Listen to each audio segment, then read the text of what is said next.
അനക്കാതെ കുളിക്കടാ. ശരി. എണ്ണപ്പനയുടെ ലോൺ കാര്യം എന്താ അച്ഛാ? വന്നയാളിന് ഇത്തിരി കൈമടക്ക് കൊടുത്താൽ ശരിയാകുമെന്നാ പരമശിവൻ പറഞ്ഞു. കൈമടക്ക് കൊടുത്താലും കാര്യം നടക്കുമല്ലോ. കൈ മടക്കുന്നതിന് മുമ്പ് ഹരികൃഷ്ണമായിട്ടൊന്ന് ആലോചിക്കണം. ഞങ്ങളെ പോലെ അച്ഛനും എഴുത്തുമായനെ അറിഞ്ഞൂടാത്തോണ്ട് ആ പരമശിവൻ പറഞ്ഞു പറ്റിക്കും. കൊല്ല 20 ആയടാ, ആ പാവം എന്റെ കൂടെ നിൽക്കുന്നു. ഈ 20 കൊല്ലം കൊണ്ട് ആ പാവം വീട് 2 വെച്ചു. അതച്ഛൻ അറിഞ്ഞോ? അങ്ങേരങ്ങനെ ഉയർച്ചയുടെ പടികൾ കേറിക്കൊണ്ടിരിക്കുക. ഭാഗ്യമല്ല എന്ന് പറയാ. അച്ഛാ, ബ്ലോക്കിൽ കുറെ പുതിയ പയറുവിത്ത് വന്നിട്ടുണ്ട് കേട്ടു. നമുക്ക് കുറെ വാങ്ങി മേലെ പറഞ്ഞ് വീശിയാലോ? വീശിക്കോ. ഇന്നലെ ഒരുപാട് തേങ്ങ കളവ് പോയി. അല്ലെങ്കിൽ തന്നെ തേങ്ങയുടെ വരെ താഴോട്ടാ. അതിനിടെ ഉള്ളതും കൂടെ കള്ളന്മാർ കൊണ്ടുപോയാലോ? കക്കുന്നവനെ അള്ളു വെച്ച് പിടിക്കേ, എന്നിട്ട് കാല് തല്ലി ഒടിക്കേ. അപ്പൊ പരിഹാരം ഉണ്ടാവും. കാല് തല്ലി ഒടിക്കാൻ മച്ചമ്പിയാരാ മൈസനട്ടോ? അവന്മാർ തെങ്ങിന്റെ തല വെട്ടും. വെട്ടട്ടാ, ഇന്ന് രാത്രി കാവൽ നിൽക്കേ. ഞാനും വരാം. മടവാടെടുത്ത് തെങ്ങിന്റെ മടലെ കുത്തിവെക്ക്. രക്ഷയില്ലാച്ച വെട്ടിക്കോ, ബാക്കി കാര്യം ഞാൻ നോക്കിക്കോളാം. വേണ്ട മച്ചമ്പി വേണ്ട, അതിന് കിടന്ന് കളിച്ചാൽ തീക്കളിയാകും. താനൊക്കെ പിന്നെ എന്തിനാടോ ഇങ്ങനെ ആണാന്നും പറഞ്ഞ് നടക്കുന്നേ? അല്ല, 24 മണിക്കൂർ ഇങ്ങനെ വെള്ളത്തിൽ കിടന്നാലേ ഉള്ള ആണത്വം പോവും. താനേ കാണ്ടാമൃഗം.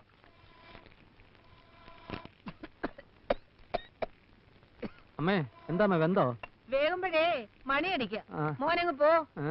വല്ലാതെ വിശക്കുന്നുണ്ടല്ലേ? പകൽ നേരത്ത് ഒന്ന് പുറംപണി ചെയ്യാൻ ഇവിടെ ഇഷ്ടം പോലെ ആൾക്കാരുണ്ട്. ഇവിടെ താമസിച്ച് പണിയാനാണ് അമ്മേ ഒരാളെ കിട്ടാത്തത്.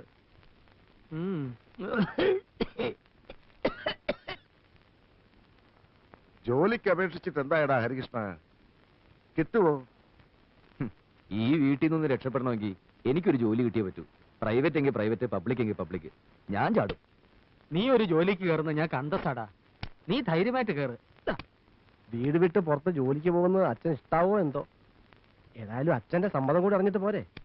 ഇങ്ങനത്തെ ഏട്ടന്മാരുണ്ടാവുന്നതിലും നല്ലതേ ജനിക്കാതെ ഞാനൊക്കെ ഗർഭത്തിലേ തൂങ്ങിച്ചാണമായിരുന്നു.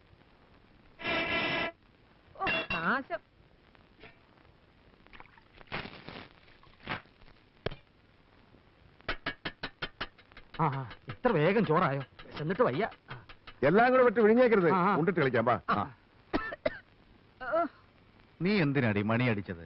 ഇത് മരണമണിയാ. എനിക്ക് വയ്യ ഇങ്ങനെ അടുപ്പിൽ ഊതി ഊതി പ്രാണം കളയാൻ. ഒരുത്തി എനിക്ക് ഇതിനകത്ത് കിട്ടണം. അതിന് കഴിയോ? നിങ്ങളുടെ അവിടെ ഇന്നെല്ലാരും പച്ചവെള്ളം കുടിച്ച് ഓരോ ഉള്ളിയും കടിച്ചു പോയി കിടന്നോ. കാലനക്കാൻ വയ്യാതാ ഞാൻ ഈ പുഹയത്ത് കിടന്ന് കഷ്ടപ്പെടുന്നത്. ഈ ആണുങ്ങളുടെ വേഷം കെട്ടി നിൽക്കുന്ന ഒരൊറ്റ കഴുതിക്കെങ്കിലും എന്നെ ഒന്ന് സഹായിക്കാൻ തോന്നുന്നുണ്ടോ? നീ ബഹളം വെക്കണ്ട, വഴിയുണ്ടാവും. എത്ര ആലോചന ഈ വീടിന്റെ പടി കടന്ന് വന്നതാ. ഒരുത്തിനെങ്കിലും ഒരു പെണ്ണിനെ കെട്ടിക്കൊണ്ട് വരാൻ തോന്നിയോ? ആ പറഞ്ഞ എന്നെ കൂടെ ചേർത്തല്ലേ? ഞാൻ കെട്ടില്ല.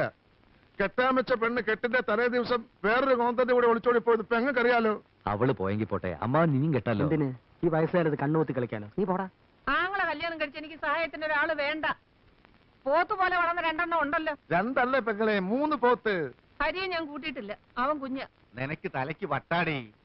ഇവർക്ക് കല്യാണപ്രായം ആയെന്നും വെച്ച് കണ്ട കാവാക്ഷിയെയും മീനാക്ഷിയെയും കെട്ടിക്കൊണ്ടുവരാൻ ഞാൻ സമ്മതിക്കത്തില്ല. യോഗ്യത വേണം, തറവാടിത്തം വേണം, കുലമഹിമ വേണം. ഇതൊന്നുമില്ലാതെ കേറി വരാൻ ഈ വീടെന്താ പെണ്ണുങ്ങടെ കുളിക്കടവോ? ഇതെല്ലാം ഉണ്ടെന്നും പറഞ്ഞ് പരമശിവൻ കൊണ്ടുവന്ന ഒരു ആലോചനയില്ലേ? അതൊന്ന് നോക്കിക്കൂടെ? മച്ചമ്പി അത് നേരാ. ഒരു വലിയ തറവാട്ടിലെ ഏട്ടനെ അനിയനും മറ്റൊരു വലിയ തറവാട്ടിലെ ഏട്ടത്തെയും അനിയത്തെയും കെട്ടുന്നതിൽ ഒരു തരക്കേടുമില്ല. വെട്ടിയാൽ വാള് മുറിയുന്ന തറവാടാ അവരുടേത്. 500 കൊല്ലം മുമ്പ് ഇവിടുത്തെ നാടുവാഴിയായിരുന്നു അവരുടെ കാരണവരെ. കുലമഹിമ ഇതിലപ്പുറം ചിന്തിക്കാനുണ്ടോ? എന്നാൽ അന്നങ്ങേർ ഇവിടുത്തെ പേര് കേട്ടത് സിംഹമായിരുന്നിരിക്കണം.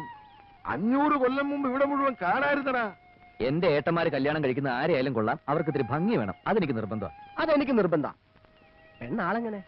നല്ല തക്കാളി, തക്കാളി പോലത്തെ പെണ്ണുങ്ങള്. പച്ച തക്കാളിയോ പഴുത്ത തക്കാളിയോ? മൂത്തവൾ ഇത്തിരി പച്ച, ഇളയത് ഇത്തിരി പഴുത്തതാ.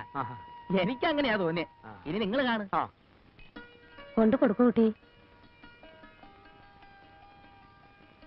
അതിലേതാ എന്റെ ചെക്കൻ? ജാതക ചേർത്ത നല്ലപോലെ ഉണ്ടെന്നാ കണ്ടത്. ഏറ്റവും നന്നായി ചേരുന്ന ജാതകം തമ്മിൽ കൂട്ടിക്കെട്ടാം. എന്താ? ആയിക്കോട്ടെ. എന്താ വിരോധോട്ടോ? ഒരു വിരോധമില്ല. ഈ 2 നിലപാട് ഒന്നിച്ചാൽ പിന്നെ ഈ കാർന്നന്മാരാണല്ലോ ഇവിടുത്തെ നാടുവാഴികൾ. പച്ചത്തക്കാളി വരട്ടെ.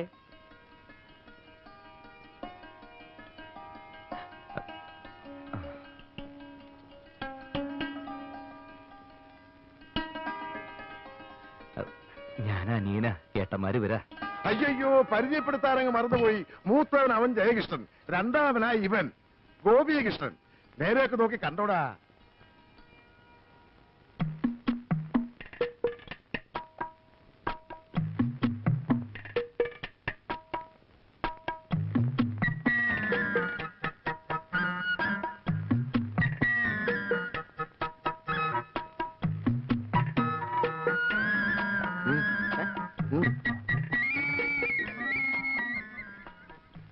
എന്താ അതിന്റെ അഭിപ്രായം? എനിക്കിളയല്ലേ നല്ലതാ, എനിക്കത് മതി. നിന്റെ കാര്യം എങ്ങനെ? എനിക്ക് ഇളയതിനെ മതി. എടാ നിനക്ക് പറഞ്ഞു വെച്ചിരിക്കുന്ന മൂത്തേനെയാ. അതിന് എനിക്ക് വേണ്ട. അതിന് മൂപ്പിത്തിരി കൂടും. അമ്മാവിന് ഇതിൽ ഇടപെട്ട് എന്റെ കാര്യം കലക്കരുത്. ഇത് നടന്നില്ല, എനിക്ക് ഇനി വിവാഹമേ വേണ്ട. എന്താടി ഇരുന്ന് മോങ്ങുന്നത്? എന്താണെന്ന് അവർക്ക് ആ രണ്ടുപേരും വേണ്ടെന്ന്. രണ്ടിനും പഠിപ്പില്ല അത്രേ. അത്ര നിർബന്ധാണെങ്കിൽ ഇളയവനെ കെട്ടിക്കൊള്ളാൻ നിർത്തി. അപ്പൊ മൂത്തവൾക്കും അവനെ തന്നെ വേണം. പുറത്ത് അതിലും വലിയ പ്രശ്ന. രണ്ടാൾക്ക് ഇളയതിനെ മതി, മൂത്തതിന് ആർക്കും വേണ്ട. ഞാൻ എന്താ ചെയ്യാ? ഇവളുമാർക്ക് ഇത്രയും ബുദ്ധിയില്ലാണ്ടായല്ലോ. ഇത്രയധികം സ്വത്തുള്ള കുടുംബത്തിൽ നിന്ന് ഇങ്ങനെ ഒരു ആലോചന ഇതിനു മുമ്പ് വന്നിട്ടുണ്ടോ? ഞങ്ങൾക്കുള്ള സ്വത്തൊക്കെ മതി. അത് ഒന്ന് 8ാം ക്ലാസ്സും ഒന്ന് 7ാം ക്ലാസ്സും. നേരം വേണം പേരിന്റെ സ്പെല്ലിംഗ് പോലും പറയാൻ അറിയില്ല. അവരെ കെട്ടാൻ ഞങ്ങൾക്ക് വയ്യ. അത്രയ്ക്ക് ദണ്ണമാണ് ഈ മൂത്തേനെ അമ്മാവൻ കെട്ടി. പെണ്ണ് കാണാൻ വന്നിട്ട് ഒരുമാതിരി വിട്ടിത്തരം കാണിക്കരുത്. എന്താ അവരുടെ തീരുമാനം? എനിക്ക് അനിയത്തിയാ മതി. എനിക്കും അനിയത്തിയാ മതി.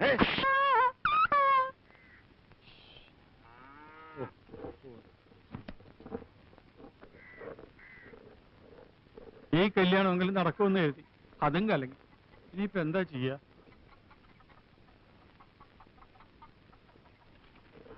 പുറം ജോലിക്ക് ഒരു പണിക്കാരിയെ കൊണ്ടുവന്നിട്ടുണ്ട്.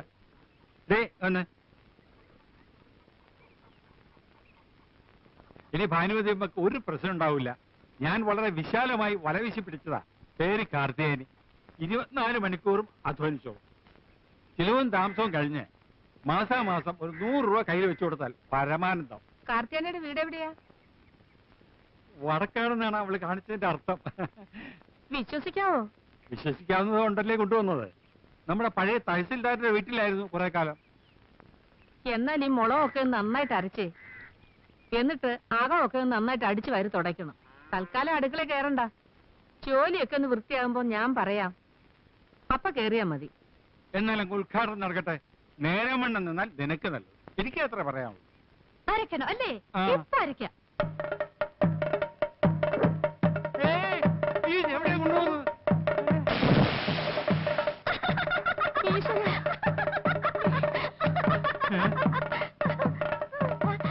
പൗഡർ ഇട്ടേരാട്ടാ.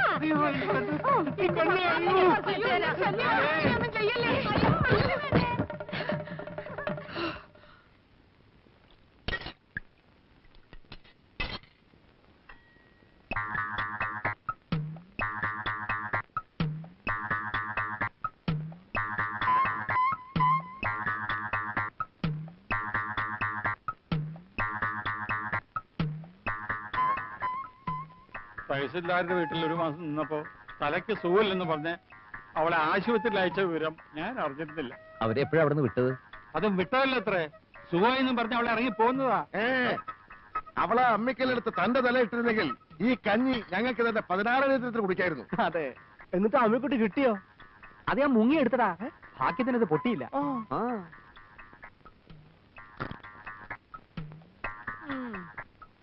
വിതച്ചാലും കൊയ്താലും പോരാ, തിന്നാനും യോഗം വേണം.